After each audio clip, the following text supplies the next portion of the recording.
से वादा करके निकले काबर बेवफा।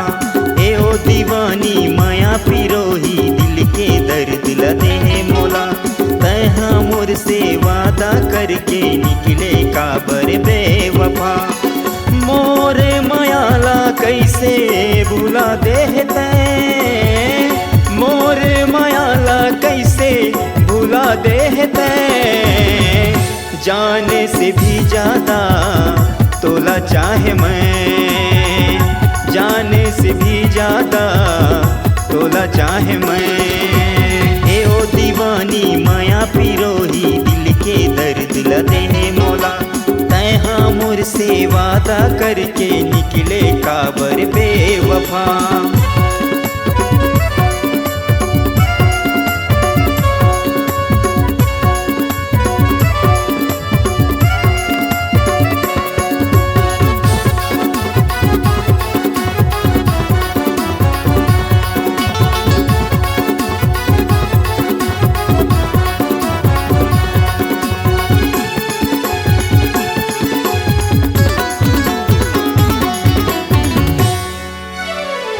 तड़ पाए मोला तैहा याद तोरे आथे ओ।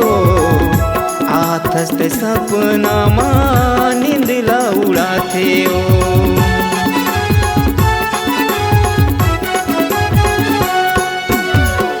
नींदिया उड़ा के मैं हाँ हौसला गवाए ओ। दिल मत प्यार जगा के मोला छोड़ दिए ओ। सुनना लागे तोरे बिना गोरी मोरे दिल के बगिया। प्रेम दीवानी माया पिरोही दिल के दर्द लदे है मोला। तैहा मोर से वादा करके निकले काबर बेवफा। प्रेम दीवानी माया पिरोही दिल के दर्द लदे है मोला।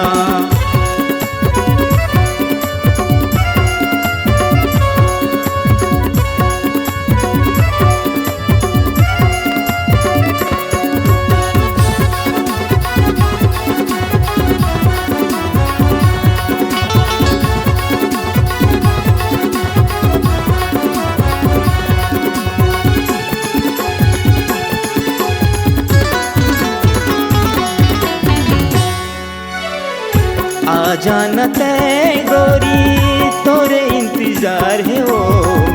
गलती का हो है मुझसे मोला बता दे ओ।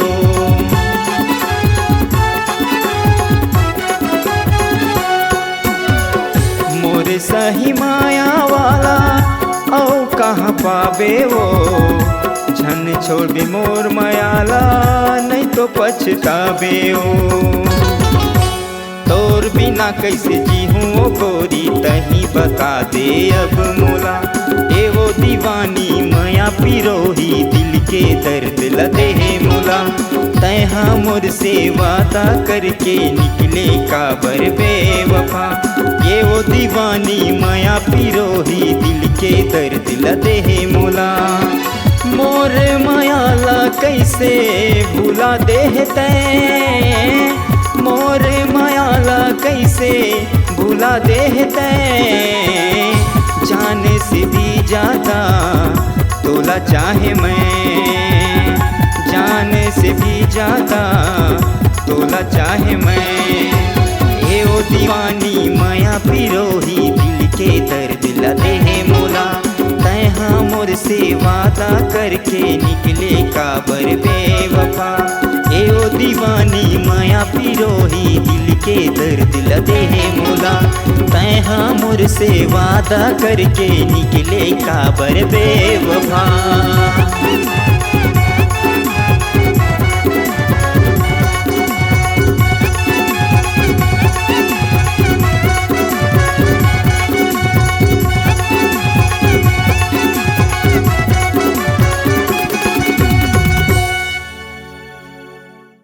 अगर आप अपनी आवाज को एक नया आयाम देना चाहते हैं तो चले आइए मल्टी ट्रैक डिजिटल रिकॉर्डिंग के लिए संपर्क करें HK म्यूजिक कंपनी, कोटा डबरी, चांपा, छत्तीसगढ़। मोबाइल नंबर है 9329238487 और 80853803803339।